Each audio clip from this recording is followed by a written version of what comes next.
अस्सलाम वालेकुम जी। आज आप लोगों के लिए एक वीडियो बना रहे हैं, बिल्कुल शॉर्ट सी। वो इसलिए क्योंकि बहुत सी बच्चियों और बहनों ने ये रिक्वेस्ट की है कि मैं उनको ये दिखा दूँ कि मैं किसी कैसे प्याज और टमाटर जो है इन्हें ग्राइंड करती हूँ।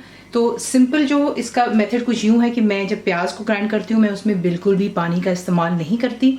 जब आप बनाते हैं तो आपने सिंपली प्याज को छील लेना है, वॉश कर लेना है, और मैं बीच में तेल का इस्तेमाल करती हूँ। आप कोई भी ऑयल इस्तेमाल कर सकते हो।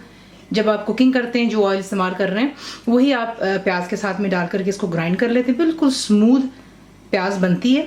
तो हिसाब कुछ यूँ होगा कि यहाँ पर जो मेरे पास है इस वक्त अबाउट 7 to 8 छोटे साइज़ के प्याज हैं और आधा कप मैंने तेल इस्तेमाल कर रही हूँ। ठीक है, आप इसमें कम और ज़्यादा अपने जो है तरीके से भी कर सकते हैं। ज़्यादा चाहिए कम दैट्स फाइन, क्योंकि जब आप प्याज को ग्राइंड करेंगे इस तेल के साथ में तो जब आप हांडी पकाते हैं तो उसमें आप थोड़ा तेल इस्तेमाल करते हैं, क्योंकि ऑलरेडी काफ़ी तेल इस्तेमाल हो गया होता है प्याज को ग्राइंड करने के लिए।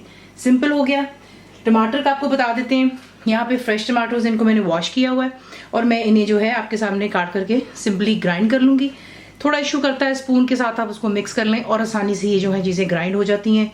प्याज को इसलिए तेल में करती हूँ ग्राइंड ताकि जब आप इसको गर्म तेल में डालते हैं तो ना ये स्प्लैटर करता है, यानी कि उछलेगा नहीं, और जो है आसानी से आप इसको फ्राई कर सकते हैं विदाउट द वाटर, पानी के बगैर।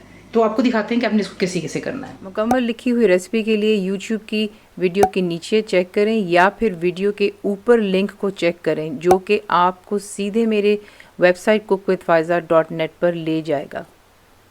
सिंपली अब क्या करेंगे, प्याज आप लेंगे और आपने इसको जो है इस साइज के पीसेस कर लें और एक दफ़ा दोबारा यूँ। ठीक है, फिर देख लें ज़रा थोड़े से छोटे हो जाते हैं और ग्राइंड करते वक्त आपको इसमें इशू नहीं होगा। तमाम प्याज को इस तरीके से हम काटेंगे। पहले 4 हिस्से कर लिए दरमियान में से और उसके बाद दोबारा 4। तमाम को इस तरीके से काट लें और इसे आप ग्राइंडर के जार में पहले ऐड कर लें। प्याज को ऐड कर लेने के बाद इसमें सिंपली जो तेल है वो आप यूँ ऐड कर लेते हैं।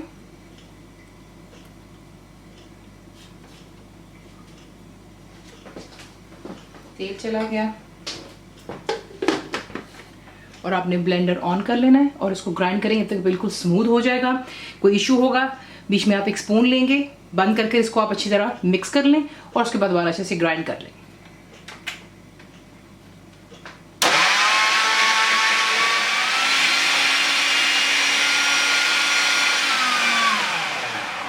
थोड़ा सा इसने इशू दिया, खोला आपने और इसको आप मिक्स कर लें। अगर आप देखें तो साथ साथ ऑलरेडी ये देखें ग्राइंड होना शुरू हो जाता है। इसलिए जो मेरी ग्रेवी है सालन की बहुत स्मूथ बनती है और ये आपने काफ़ी दफ़ा पूछा भी है, तो ये भी आपको आज दिखा दिया। सिंपल है, काफ़ी बच्चों को इस चीज़ का मैंने रिप्लाई भी किया लेकिन वो देखना चाहती थी, तो ये भी आज आपको दिखा दिया। बाकी दोबारा ग्राइंड कर लेते हैं।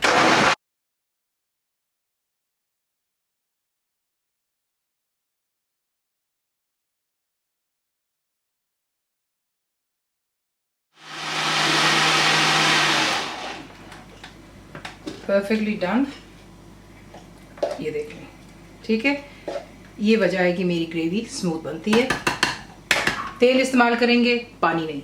इसे निकाल कर साइड पर रख लेते हैं और उसके बाद जो है टमाटोज आपको दिखा देते हैं। सेम वही मेथड, टमाटर को आपने जो है सिंपली 4 हिस्सों में कर लेना है। ज़्यादा आपको इशू होता है तो आप इसको थोड़ा और छोटा काट सकते हैं और इसी के से आप इनको ब्लेंडर की जग में डालते हैं।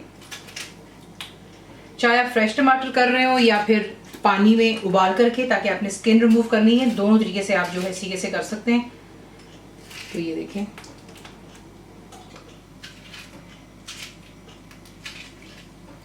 इसमें कुछ भी आपको ऐड करने की जरूरत नहीं है, कुछ भी नहीं। इसे हम ग्राइंड कर लेते हैं।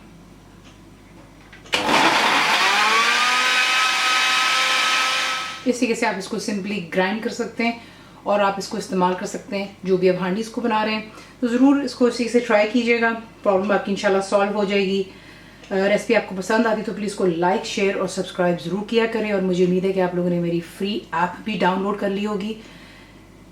ज़रूर बनाएं, ताकि कैसा लगा दुआ में याद रखें। And thank you for watching the video. Channel को सब्सक्राइब करें, बेल आइकॉन का बटन दबाएं, मेक श्योर कीजिएगा कि ऑल भी प्रेस कर दीजिएगा ताकि आप लोगों को मेरी लेटेस्ट वीडियोज़ रिसीव हो जाएं।